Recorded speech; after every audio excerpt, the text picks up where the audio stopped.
Did you know you can grow your email list as a podcast guest? Instead of borrowing someone else's audience, why not focus on growing your own? Take your listeners from curious to connected with a private podcast reader magnet. Want to try one out?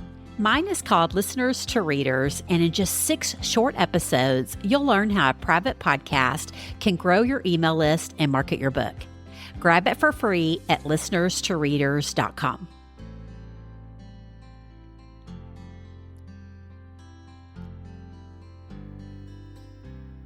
You did it. It's the moment we've all been waiting for. That magical reply from a podcast host that says, "Yes, I'd love to have you as a guest on the show." Picture Rachel and Phoebe from Friends jumping for joy because honestly, that's what it feels like, right? So now what? Once the excitement settles, how can you surprise and delight your host and their listeners by showing up as a thoughtful, prepared guest without sounding overly rehearsed? By preparing ahead of time. So you sound confident, conversational, and generous, the kind of guest every host wants back time and time again. So remember, we're not about one-off pitches here. We want to build relationships that last from book to book, so you don't have to start from scratch when it's time to market your next book. So first things first, say yes and respond promptly. So if a host invites you on the show, reply quickly. Even a simple "thank you, looking forward to it" sets the tone for a great experience and relationship.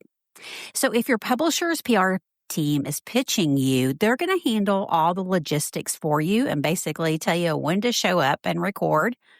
But if you're managing it yourself, you want to watch for either a scheduling link in guest form from the host that they'll send you to gather, your media kit or your bio, your book links, the topic you want to talk about, and any suggested questions you might have. Or if they don't have a scheduling link in guest form, they'll probably respond with a personal email asking for those details. So also make note if you're going to need to send them a copy of your book, so you can be sure to get it in their hands in time to prep for your episode. Okay, then add your interview to your calendar with the recording details that the host gives you. So be sure to do that right away, so it's on your calendar and it's blocked off. And hopefully the host uses a scheduler that just sends you a calendar invite and email, because that makes it super easy. But if not, just be sure and jot down everything before you forget. And be sure to note, is this an audio or video podcast? And if it's video, is it live or recorded? And I know some people like myself, I'll record on video on Zoom, but I only publish the audio. But that's just important to know because it's going to be published in video or even just promoted on video. You want to know on your calendar because if you're like me, when I get up in the morning and I'm taking my son to school, I don't look video ready, so it's like, oh my gosh, I would have to know I need that buffer around the recording time, right, for me to get ready. So be sure and note that.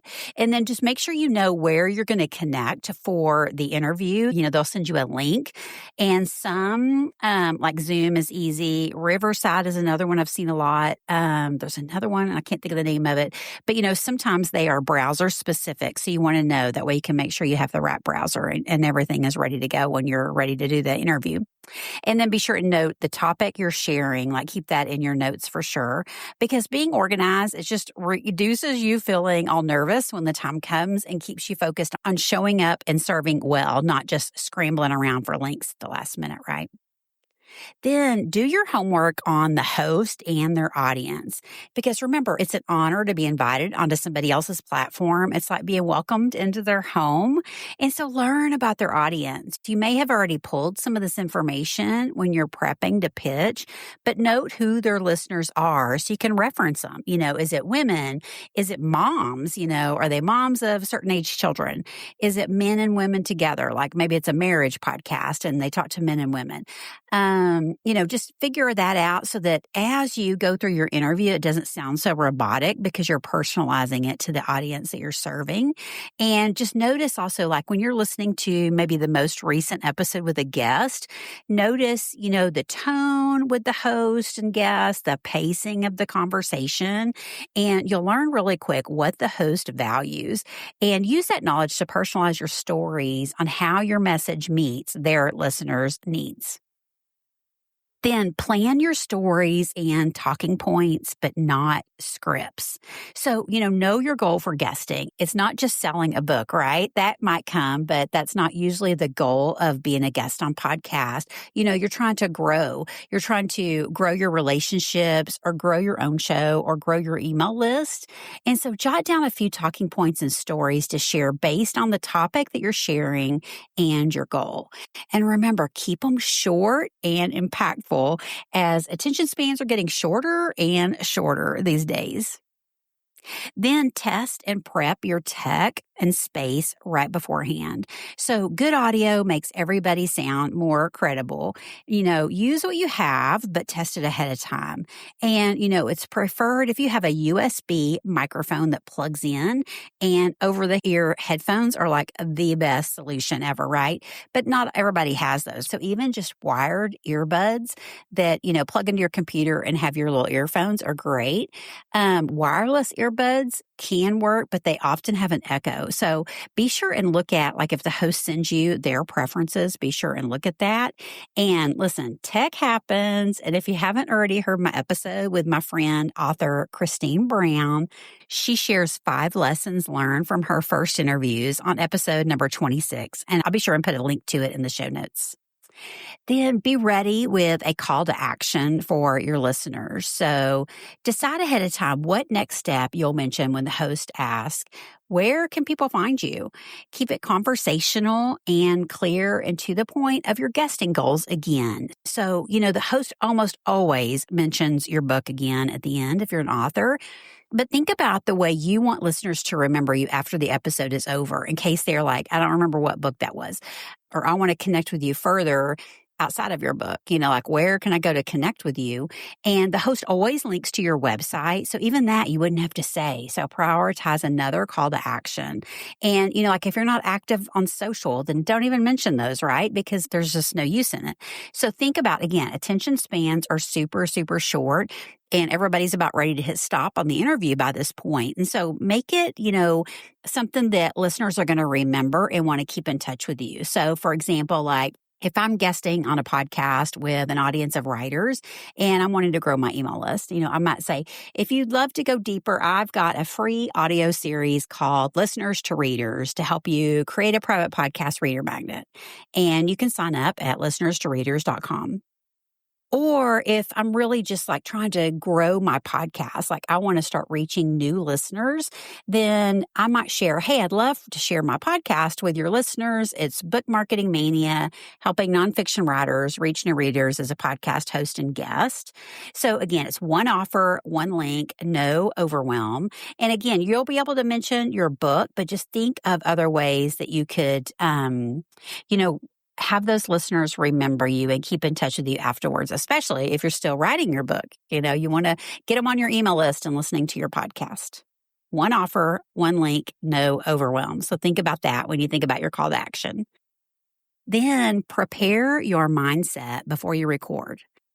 So take a deep breath, pray, and ask God to calm your nerves and guide your words. And this is something I have to keep working on myself as I get so passionate about sharing my topic. I tend to ramble.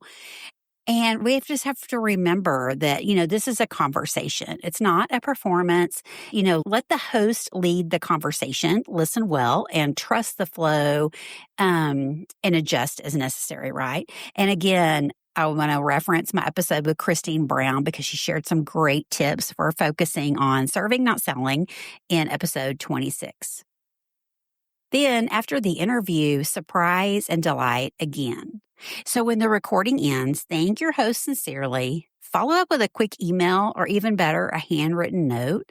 And if you're also a podcast host, consider inviting this host to be a guest on your show or offer another way to collaborate and give back to them. So we're not all about just taking. We are giving back as well. And when the episode airs, share it with your audience. It's surprising how few guests do this, and it's one of the most simple ways to stand out and get invited back in your host eyes. So there you have it. Tips to help you feel confident, calm, and ready to serve on your next guest episode. Because when you show up prepared, you not only make the host job easier, you also make it easier for listeners to connect with your message and remember you long after the episode ends. So next episode, we're going to talk about how to promote and repurpose your guest episodes so they keep working for you long after they air and when you're short on time. Thanks for tuning in to Book Marketing Mania. And as always, I'll be there for you next episode to help you reach and serve your readers one podcast at a time. See you then.